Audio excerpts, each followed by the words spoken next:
Hi po sa inyong lahat. I'm Oliver Hube from Cebu City and isa po akong Zumba instructor sa Cebu at merong fountain business.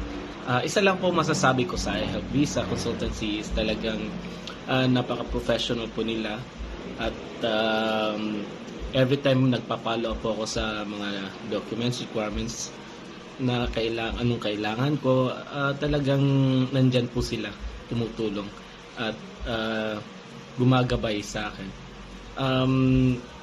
Nagpapasalamat din po ako kay Sir Johnson, Ma'am Tala at kay Ma'am Jenny at sa kanilang mga staff. Maraming salamat po. Kung hindi po dahil sa inyo, hindi po matutupad ang pinapangarap kong puntahan na bansa, which is Canada. At ito po yung proof na na-approve ako as tourist visa and multiple entry. Thank you so much po sa inyong lahat. Again, thank you iHelp Visa Consultancy for making my dreams come true. Thank you po.